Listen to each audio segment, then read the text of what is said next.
Columbia বিশ্ববিদ্যালয়ের শিক্ষার্থী মাহমুদ খলিলকে গ্রেপ্তারের প্রতিবাদে উত্তাল যুক্তরাষ্ট্র। বাক স্বাধীনতা নিয়ে উদ্বেগ জানিয়ে এবার তার প্রতি সংহতি জানিয়েছেন মার্কিন ইহুদিরাও। বৃহস্পতিবার নিউ ইয়র্কের ট্রাম্প টাওয়ারে জড়ো হয়ে ব্যাপক বিক্ষোভ করেন জায়নবাদ বিরোধী ইহুদিদের সংগঠন Jewish voice for piece. Lal shirt পরে বিক্ষোভে অংশ নেয় ক্ষুব্ধ জনতা। এ সময় ফ্রি ফ্রি প্যালেস্টাইন স্লোগানে মুখরিত হয়ে ওঠে চারপাশ। রয়টার্সের ফুটেজে দেখা যায় নিরাপত্তা কর্মীরা জনতাকে সরিয়ে দিতে ব্যস্ত। আটক করা হয় বহু প্রতিবাদকারীকেও। মাহমুদ খলিলের গ্রেফতারের প্রতিবাদে আমরা এখানে। আমাদের মত প্রকাশের অধিকার আছে।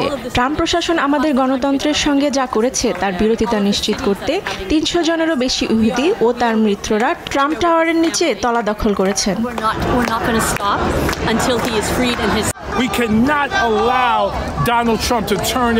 প্রত্যেক আমেরিকানকে প্রতিরোধ করতে হবে ও রুখে দাঁড়াতে হবে, আর আমাদের এ ধরনের পদক্ষেপ আরও গ্রহণ করতে হবে।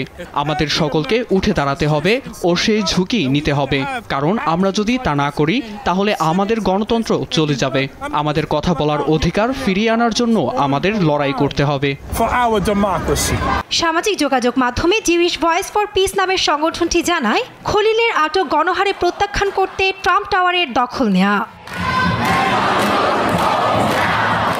মাহমুদ খলিল একজন ফিলিস্তিনি নাগরিক, যার স্ত্রী একজন মার্কিন নাগরিক। গেল বছর কলাম্বিয়া বিশ্ববিদ্যালয়ে ফিলিস্তিনপন্থী বিক্ষোভে তিনি গুরুত্বপূর্ণ ভূমিকা রাখেন, আর এজন্যই ট্রাম্প প্রশাসনের কুনজরে পড়েন এ বিশ্ববিদ্যালয়ের শিক্ষার্থী। গেল শনিবার মার্কিন অভিবাসন কর্তৃপক্ষ মাহমুদ খলিলকে গ্রেপ্তার করার পর থেকে যুক্তরাষ্ট্রের বিভিন্ন জায়গায় বিক্ষোভ চলছে। খলিলকে গ্রেপ্তারের তীব্র প্রতিবাদ জানিয়েছেন ডেমোক্রেটিক আইন প্রণেতা সহ অধিকৃত ফিলিস্তিনি ভূখণ্ড বিষয়ক জাতিসংঘের বিশেষ দূত ও স্বাধীন নাগরিক সমাজও।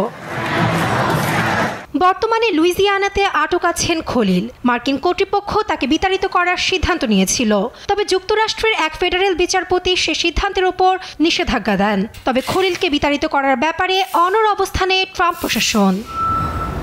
নাসরিন আক্তার, নিউজ ডেস্ক, দেশ টিভি।